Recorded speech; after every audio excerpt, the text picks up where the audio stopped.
ಹುಬ್ಬಳ್ಳಿಯ ಬೈರಿದೇವರಕೊಪ್ಪದ ಜನ್ನೇಸಾ ಬಡೇಖಾನವರ್ ಈ ಹೆಸರು ಸಾಕಷ್ಟು ಜನರಿಗೆ ಗೊತ್ತಿರುತ್ತೆ.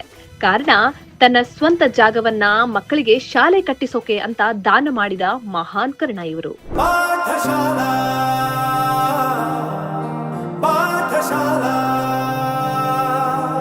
ಆದ್ರೆ ರಸ್ತೆ ಅಪಘಾತದಲ್ಲಿ ಇವರ ಕುಟುಂಬದ 5 ಜನ ತುಂಬಾ ದುರ್ಮರಣವನ್ನ ಹೊಂದಿರೋದ್ರಿಂದ ಅವಾಗಿಂದ ಇವ್ರಿಗೆ ಸಂಕಷ್ಟಗಳು ಪ್ರಾರಂಭವಾಗಿವೆ. ಇದು ಮಳೆಗಾಲದಲ್ಲಿ ಏನಾಗುತ್ತೆ, ತುಂಬಾ ಸೋರುತ್ತೆ ಸರ್.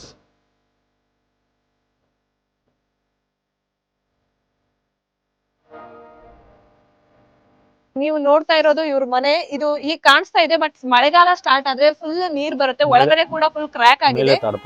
ಮೇಲೆ ಅವರು ಸೋರ್ಬಾರ್ದು ಅನ್ನೋ ಕಾರಣಕ್ಕೆ ತಾಡಪತ್ರಿಯನ್ನ ಕಟ್ಟಿದ್ದಾರೆ ಮೇಲ್ಗಡೆ. 5-6 ತಿಂಗಳಿಂದ ಮೀಟ್ ಆಗಿದ್ದೆ ಸರ್ಗೆ.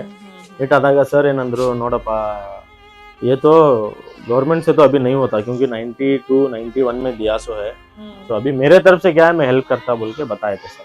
ಗವರ್ಮೆಂಟ್ ಇಂದ ಅನುಕೂಲ ಆಗುತ್ತೋ ಇಲ್ವಾ ಗೊತ್ತಿಲ್ಲ, ನನ್ನ ಕಡೆಯಿಂದ ನಾನು ಏನಾಗುತ್ತೆ ಅದನ್ನ ಸಹಾಯ ಮಾಡ್ತೀನಿ ಅಂತ ದಾದಾ ಇವ್ರಿಗೆ ಆಶ್ವಾಸನೆ ಕೊಟ್ಟಿದ್ರು. ಆ ಕುರಿತಂತೆ ಬೆಂಗಳೂರಿಂದ ನಮ್ಮನ್ನ ಹುಬ್ಬಳ್ಳಿಯ ಬೈರಿದೇವರಕೊಪ್ಪಕ್ಕೆ ಕಳಿಸಿದ್ದಾರೆ. ನಾವ್ ಇವ್ರಿಗೆ ಮನೆಯ ನಿರ್ಮಾಣಕ್ಕೆ ಏನೆಲ್ಲ ವಸ್ತುಗಳು ಬೇಕಾಗುತ್ತೆ ಅದನ್ನ ಕೊಡಿಸ್ತೀವಿ. ಹಾಗಿದ್ರೆ ಬನ್ನಿ ಇವಾಗ ಏನೆಲ್ಲ ಸಾಮಗ್ರಿಗಳನ್ನ ಖರೀದಿ ಮಾಡ್ತೀವಿ ಅಂತ ನೋಡೋಣ. ಇವ್ರ ಜೊತೆಗೆ ಹೋಗ್ತಾ ಇದೀನಿ ನಾನು. ನಾವು ಅವಾಗಲೇ ಹೇಳಿದ್ವಿ ಆಕ್ಚುಲಿ ಅವರಿಗೆ ಏನೇನ್ ಬೇಕು, ಏನೇನ್ ರಿಕ್ವೈರ್ಮೆಂಟ್ ಇದೆ, ಅದ್ರ ಪ್ರಕಾರ ಅವರಿಗೆ ರೂಫ್ಗೆ ಏನೇನ್ ಬೇಕು ಆ ಎಲ್ಲ ಶೀಟ್ಗಳನ್ನ ತಗೊಂಬಂದಿವಿ. ನೀವು ನೋಡ್ತಾ ಇದೀರಾ ಇಲ್ಲಿ ಸರ್. ತುಂಬಾ ಖುಷಿ ಆಗ್ತಾ ಇದೆ ಸರ್. ನಮ್ ದಾದಾನ್ ಬಗ್ಗೆ ನಮ್ಗೆ ತುಂಬಾ ಇದೆ.